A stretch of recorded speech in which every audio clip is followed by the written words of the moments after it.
ئامار و ئاماژەکان بۆ وەستانی تەواوەتی کەرتی وەبەرهێنان و بەڵێندەرانی هەرێمی کوردستان جددیتر دەبێتەوە. یاسین مەحموود وتەبێژی وەبەرهێنەرانی کوردستان لەقی سلێمانی لە بەرنامەی ئەمڕۆی کەناڵی ئاسمانی پەیامدا ڕایگەیاند بەهۆی پاشەکشەی وەبەرهێنەرە بیانی و ناوخۆییەکانەوە بڕی 32 ملیار دۆلار لە قەبارەی وەبەرهێنان کەمی کردووە.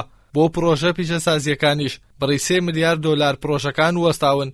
وتیشی لە کۆی 1500 وەبەرهێن تەنها 150 وەبەرهێنی فعلی ماونەتەوە و ڕێژەیەکی زۆریش لەو ژمارەیە مایەپووز بوون. بۆ هۆیشەوە 3800 کارمەندی کەرتی وەبەرهێنان کارەکانیان لەدەست داوە. 23 ملیار دۆلار قەبارەی وەبەرهێنانمان لەدەستداوە. بەچی؟ یەکەم بە پاشەکشەی چەند وەبەرهێنەرێکی جیهانی بەناوبانگ لە کوردستانە کە سەرگەرم و هەروەها مۆڵەتی پرۆژەی استراتیجیان وەرگرتبوو لەم کوردستانەیە. ئێمە لە کوردستانە لە پرۆژە پیشەسازیەکانە دروستکردنی شارە پیشەسازیەکان مۆڵەتی 3 ملیار دۆلارمان نابوو بە کۆمپانیا دەرەکیەکان و کۆمپانیا ناوخۆیەکان، بەڵام ئەوانە بە نیوە ناچڵی چەند معمەلێکیان دروست کرد.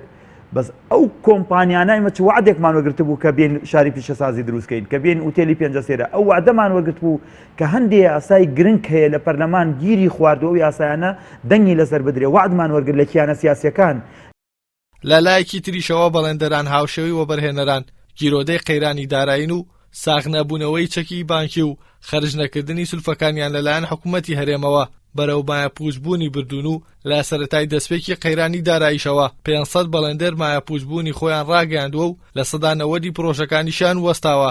ئەندامێکی لەقی سلێمانی بەڵێندەرانی کوردستانیش دەڵێت زیاتر لە 3000 کەس بەهۆی وەستانی پرۆژەکانی بەڵێندەرانەوە بێکار بوون و 800 ملیۆن دۆلاریشان بە قەرز لای حکوومەت ماوە و 300 پرۆژەی بەڵێندەرانیش وەستاوە.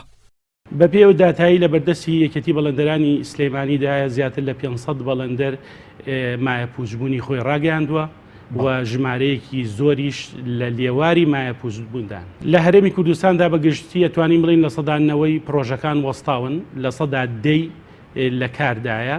ئەو پرۆژانەی کە لە کاردایە پرۆژەی ینی بەجوودی توانای تاقی بەڵێندەر ماوەتەوە.